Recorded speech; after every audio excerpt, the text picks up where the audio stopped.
Fala, Doc, beleza? Meu nome é Rebecca Holtzman e hoje a gente vai falar sobre uma condição que com certeza você já sofreu e já viu outras pessoas passando por ela, que é a dermatite de contato. Doc, aqui eu deixei uma questão, tenta resolver e depois no final a gente resolve juntos. Bom, essa aula vai ser uma aula muito lógica, então você não precisa decorar nada, você só precisa entender que você nunca mais vai esquecer esse tema. A dermatite de contato nada mais é do que uma dermatite causada pelo contato com alguma substância. Mas calma, não é só isso a aula. Eu falei que é fácil, mas não tanto assim, né? Em 80% dos casos, ela é do tipo irritativa. O que é isso? Bom, como o nome diz, é quando uma substância irrita a pele. Ela danifica diretamente os queratinócitos, como por exemplo se você derramar soda cáustica na sua mão. Isso é uma dermatite de contato. Concorda comigo que nesse caso você não precisa ter uma predisposição genética, né? Se a substância irrita a pele, ela vai irritar a pele de qualquer um. Já em uma minoria dos casos, ela vai ser alérgica, que é quando a substância provoca uma reação mediada por linfócitos T, como o nome diz, alérgica. Doc, esse nome já te diz que é uma pessoa com uma pele sensível, tem uma predisposição e ela vai se irritar com algo que as pessoas normais não se irritam, não é? É o caso de alguém que tem alergia a níquel, por exemplo, e aí a pessoa não pode usar algumas bijuterias. Então isso aqui é bem simples de entender. Além disso, esses dois tipos podem ser subdivididos também na fototóxica, no caso da irritativa, ou fotoalérgica, que é quando o sol desencadeia essa reação. Por exemplo, quando você passa limão na pele, depois vai no sol, isso pode irritar. Dermatite de contato é então uma doença muito ligada com a questão ocupacional. 30% das doenças ocupacionais são dermatite de contato. Inclusive, ocupação do tipo, as mulheres têm predisposição a dermatite de contato, porque muitas vezes, muitas mulheres elas lidam com os afazeres domésticos e com isso elas entram em contato com irritantes da pele. Além disso, ela vai ser mais comum em pele clara, negros parecem ser mais resistentes. E a região do corpo que é mais comum de acontecer, o que também é bem lógico, são as mãos, em 80% dos casos. O segundo local mais comum é a face. No caso da dermatite de contato irritativa, a gente pode dividir os irritantes em irritante primário absoluto, absoluto de efeito retardado e irritantes primários relativos. Também é chamada de dermatite de contato irritativa aguda, aguda tardia e cumulativa. É tudo a mesma coisa, tá? O absoluto é aquele em que acontece um efeito imediato. A lesão vem imediatamente, como por exemplo uma soda cáustica. O absoluto de efeito retardado leva umas 12 a 24 horas. Nos dois casos, as substâncias mais comuns de causar são substâncias com pH alto ou baixo demais, como produtos de limpeza, soda cáustica, como eu falei. Geralmente são ácidos ou bases fracas, porque são os que estão mais presentes no dia a dia. Nesses dois casos, como você pode imaginar, já que tem uma lesão muito intensa e direta numa região da pele, a lesão vai ser bem delimitada, o que não acontece tanto no caso do irritante relativo. O irritante primário relativo é a situação mais comum e também é chamada de situação de dermatite de contato cumulativa. O próprio nome já te dá a entender que vai ser uma substância fraca, só que pelo efeito cumulativo, pela lesão repetida, exposição repetida na pele, vai causar a doença. Um exemplo comum é da amônia, que está presente no cocô e no xixi. Ela causa a dermatite das fraldas pelo contato excessivo da criança com o cocô e xixi, com a amônia, acaba causando lesão. Um exemplo ainda melhor é a dermatite de contato causada pela água. A água em si não parece causar uma grande lesão na nossa pele, mas o contato repetido, usando também sabonetes, detergentes, pode acabar causando dermatite de contato, principalmente em donas de casa. Outro exemplo seria o da saliva. Só você passar saliva na pele não parece que vai causar uma grande lesão, mas as pessoas que ficam lambendo os lábios, lambendo, daqui a pouco estão com uma dermatite de contato nessa região. É importante salientar que todos os irritantes de pele, eles já causam lesão desde o primeiro contato. Só que isso só vai aparecer, às vezes, quando é uma substância muito fraca, um irritante relativo, só vai aparecer depois do contato prolongado. A dermatite de contato alérgica, na verdade, não é uma alergia, porque alergia a gente chama quando é hipersensibilidade tipo 1, com ativação de mastócitos por liberação de IgE e degranulação com liberação de histamina, etc. Aqui, na verdade, a gente tem uma hipersensibilidade tipo 4, então envolve a imunidade adaptativa e os linfócitos T.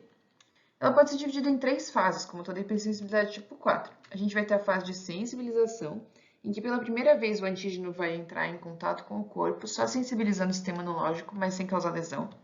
E então a elicitação é no segundo contato que eu vou ter a lesão propriamente dita, por causa da migração de linfócitos T previamente sensibilizados para o local, com o recrutamento de células inflamatórias. E aí, a partir da elicitação, a cada nova exposição, a gente vai ter um período mais curto de aparecimento das lesões e cada vez mais grave.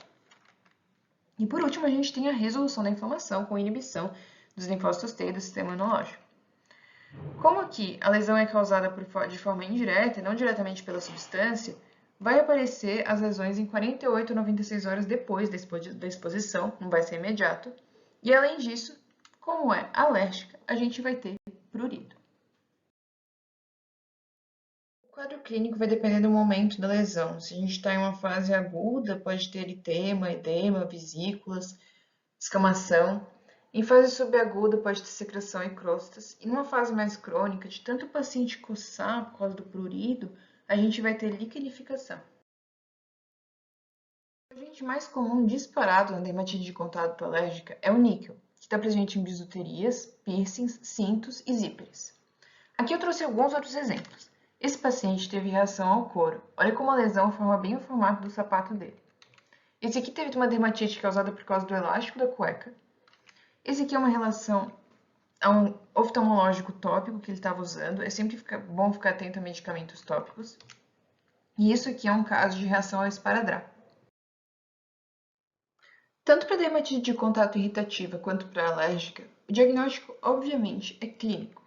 Mas no caso da alérgica, a gente pode fazer uso do teste de contato, em que se pega 30 substâncias padrão e elas são testadas no paciente. Depois de 2 a 3 dias que ele fica com esses adesivos nas costas, você verifica se houve lesão por alguma dessas substâncias. É parecido com um prick test, né, Doc?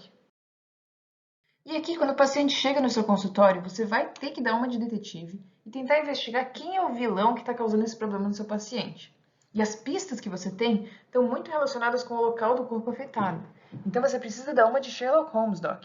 Por exemplo, se a pessoa tem uma lesão no olho, você pode pensar que pode ser o esmalte de unha dela, que quando ela coça o olho, entra em contato e causa uma dermatite de contato. Não é uma coisa meio Sherlock Holmes? Além disso, você tem que perguntar do preservativo, se for em região genital, perguntar de perfumes ali perto do pescoço, se é uma lesão na orelha, você tem que perguntar dos brincos, perguntar no que ela trabalha, principalmente se for em mãos, que está bem relacionado com doenças ocupacionais, o que ela calça, você precisa fazer uma investigação completa, Doc. Se for em axilas, lembrar também do desodorante. No tratamento, a medida mais importante de todas é com certeza retirar o contato com a substância.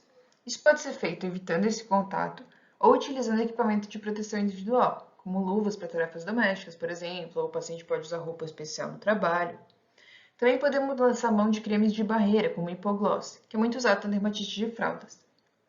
Mas só isso não adianta. Como o paciente já está com a pele lesada, é importantíssimo que a gente restabeleça a barreira cutânea. Para isso, a gente pode usar cremes emolientes, como sempre, compressas de permanganato de potássio, e você pode até utilizar o corticoide tópico, se for necessário, ou poupadores de corticoide, como os inibidores de calcineurina. Se o paciente tiver muito prurido, no caso da dermatite de contato alérgica, a gente pode utilizar antihistamínicos.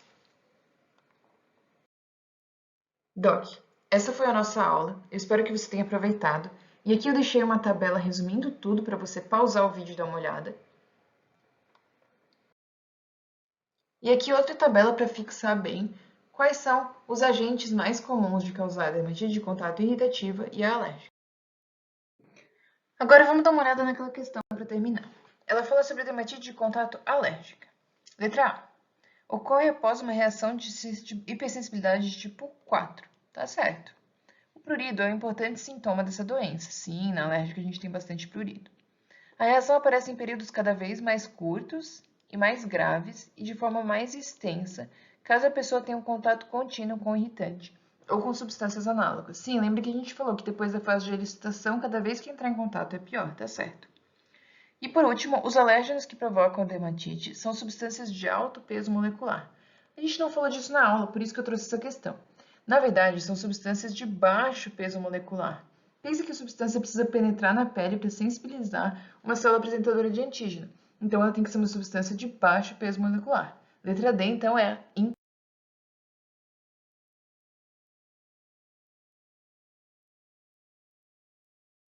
Espero que você tenha gostado. Aqui você fica com as referências e corre lá na plataforma para fazer mais questões e aprofundar os seus conhecimentos no tema.